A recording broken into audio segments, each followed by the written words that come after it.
నమశివాయ నమశివాయ నమశివాయ. రాత్రి పడుకున్నా సరే నిద్ర పట్టకపోతే నమశివాయ. లేచి మొహం కడుక్కుంటూ ఉంటే నమశివాయ. అన్నం తింటుంటే నమశివాయ. ఎవరన్నా కనపడితే పలకరింపు కూడా నమశివాయ. మీరు ఫోన్ ఎత్తి మాట్లాడవలసి వస్తే నమశివాయ. ఇంత ఇదిగా భగవన్నామాన్ని మనం సొంతం చేసుకుంటే అన్ని రకాల పాపాలు కాదు, సకల కర్మలు నశించిపోతాయి. అన్ని కర్మఫలాలు పోయి జ్ఞానం పొంది మోక్షం పొందుతాం. ఎప్పుడూ ఆనందంగా ఉంటాం. భగవన్నామస్మరణ అంత గొప్పది. అలా చేస్తేనే శివుడు కాపాడుతాడు. గమనించండి, ఇలా ఊరికే దండం పెట్టేగానే ఏం కాపాడాను. అలా అయితే అందరినీ కాపాడాలిగా.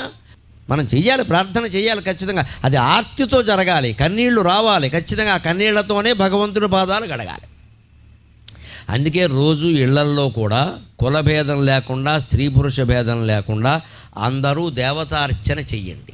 బ్రాహ్మణులు చేసే దేవతార్చన వేరు. వారికి వంశపరంపరగా ఏదో వస్తుంది, వారి పద్ధతిలో వారు చేస్తారు. వారి బాధ్యతలు వారిని చేయనివ్వండి. వారిలాగా చేద్దామని